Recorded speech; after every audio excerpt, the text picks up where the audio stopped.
A gonorreia é uma doença sexualmente transmissível definida como um processo infeccioso causado pela bactéria Neisseria gonorrhea. A Neisseria gonorrhea é uma bactéria gram-negativa, aeróbia, na forma de diplococos reniformes, como grãos de café. Esses diplococos medem 0,6 por 1,0 micra e apresentam-se aos pares com faces côncavas adjacentes.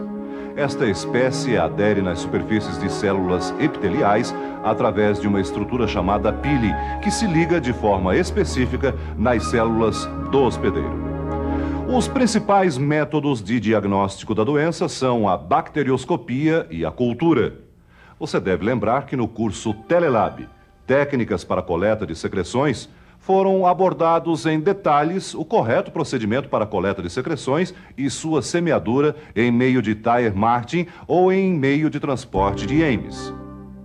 Existem duas maneiras para você obter o meio de transporte de Ames. A forma mais simples é comprar o meio desidratado e seguir atentamente as instruções do fabricante para o preparo. Se você preferir, pode também preparar o meio em seu laboratório. Para isso, siga atentamente a fórmula contida em seu manual, que traz ainda detalhes sobre outros sistemas que foram desenvolvidos para transporte de Neisseria gonorrhea. Se você adquiriu o meio pronto ou preparou em seu laboratório, após a autoclavação, dispense 2 ml em tubos estéreis com tampa rosqueável. Você pode guardar esses tubos em geladeira por, no máximo, 1 mês. Lembre-se, o meio de Ames proporciona um percentual alto de culturas positivas da Neisseria gonorrhea em relação a outros sistemas de transporte. Entretanto, é recomendado para trânsito de curto período, até 8 horas. Para o cultivo, isolamento e identificação da Neisseria gonorrhea, você deverá obedecer o fluxograma recomendado pelo Programa Nacional de Doenças Sexualmente Transmissíveis e AIDS do Ministério da Saúde. Sendo a Neisseria gonorrhea uma bactéria fastidiosa, isto é, muito exigente e de baixa resistência ao meio externo, sua viabilidade pode ser prejudicada facilmente. Por isso, necessita de alguns cuidados para o seu cultivo. O sucesso da cultura do gonococo depende de 5 requisitos ambientais básicos. Semeadura imediata no meio de transporte ou meio de Dyer-Martin modificado, pois o micro-organismo morre facilmente. Atmosfera de CO2 em torno de 3 a 7%, que pode ser conseguido através do método da vela ou do comprimido efervescente.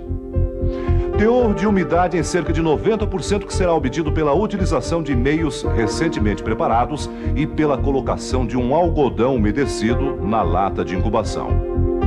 Incubação a uma temperatura de 35 graus Celsius, fora da qual a bactéria não cresce. Meios de cultura adequados com os nutrientes e os fatores seletivos indispensáveis ao seu crescimento. Você deve certificar-se de que os meios e os reagentes estão disponíveis para uso, identificados e dentro do prazo de validade antes de começar a seguir o fluxograma. Verifique também se todas as amostras estão registradas e devidamente identificadas. E quais são esses meios e reagentes? Na etapa inicial, você utiliza o meio Dyer-Martin modificado. Na segunda etapa, você vai utilizar os reagentes para a coloração de grã, que você já viu no curso Telelab Técnica de Coloração de Grã. Na etapa de catalase, você vai usar água oxigenada 10 volumes, que equivale a uma solução a 3%. Na oxidase, que é a quarta etapa, você vai utilizar uma solução aquosa de tetrametil para fenileno-diamina a 1%. Você também pode usar dimetil para fenileno-diamina. O seu manual Telelab mostra como fazer essa substituição. Nesse momento, você terá concluído o diagnóstico presuntivo da Neisseria gonorrhea. A quinta etapa é feita com o crescimento do micro-organismo em meio enriquecido, o de agar-chocolate. Na etapa final, você fará as provas de fermentação dos açúcares, que permite a identificação confirmatória da Neisseria gonorrhea.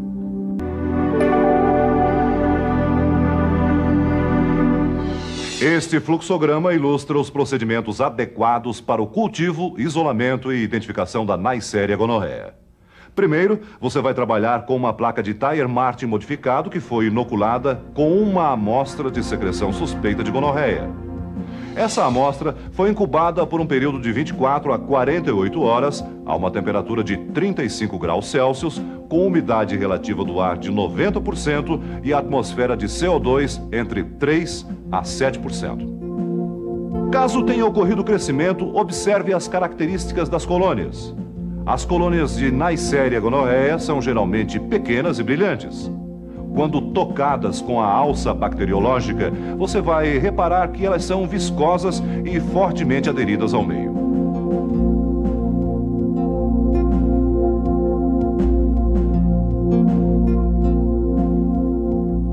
Com uma dessas colônias, você vai então realizar uma coloração de Gram para iniciar a identificação presuntiva de Neisseria gonorrhea.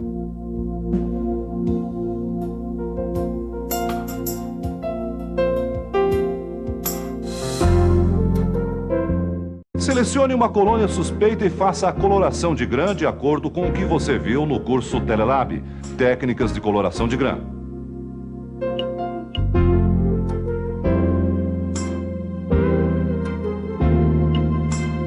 Observando a presença de diplococos gram-negativos, reniformes, continue as provas de identificação presuntiva da bactéria. Se você encontrar outras formas bacterianas, o resultado da cultura é negativo. A etapa seguinte no fluxograma é a prova da catalase. Para realizar o teste de catalase, coloque uma colônia suspeita de Neisseria gonorrhea em uma lâmina de vidro limpa, seca e desengordurada. Pingue uma gota de água oxigenada 10 volumes sobre o material. Se houver a formação de pequenas bolhas, o resultado da prova é positivo. Nesse caso, faça a prova da oxidase. Para fazer a reação de oxidase, utilize as fitas com reativo de oxidase preparadas anteriormente. Retire uma colônia suspeita e esfregue-a sobre a fita. Lembre-se que alças ou fios metálicos, como os de níquel-cromo, atuam sobre o reagente de oxidase, produzindo reações falso-positivas. Nas reações de oxidase positiva, aparecerá rapidamente, entre 10 e 20 segundos, uma cor rósea ou violeta, de acordo com o reativo utilizado. Se a reação for negativa, o papel de filtro permanecerá inalterado.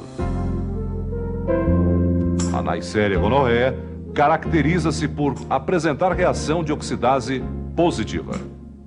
Nesse momento, você terá concluído a identificação presuntiva e passará para a identificação confirmatória. Na identificação confirmatória da Neisseria gonorrhea, você deverá repicar a cepa em meio não seletivo de agar-chocolate enriquecido.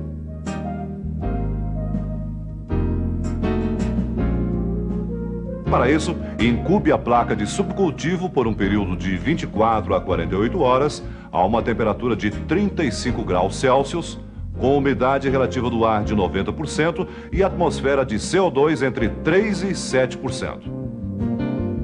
A partir da colônia isolada e purificada, faça a reação de fermentação de açúcares. Essa reação produz uma acidificação do meio, percebida por uma alteração na cor. Para executar a reação, prepare uma suspensão densa adicionando 6 colônias isoladas da bactéria em 1,5 ml de solução salina a 0,9%.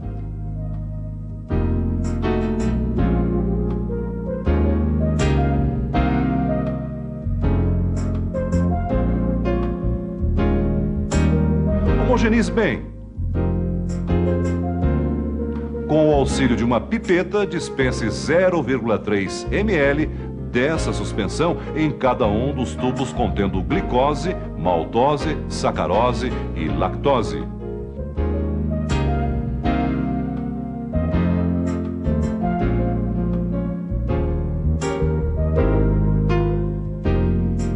Em seguida, com o auxílio de uma agulha bacteriológica, faça no mínimo 5 inoculações perfurando o terço superior do meio. Após a inoculação, feche bem os tubos e incube a uma temperatura de 35 graus Celsius.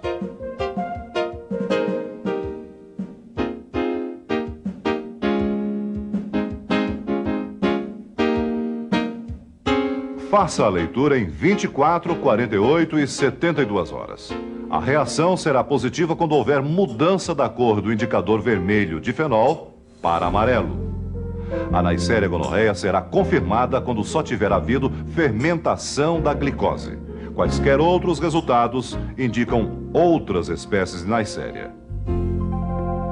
Você acaba de concluir a metodologia proposta no fluxograma para a identificação da Neisseria gonorreia.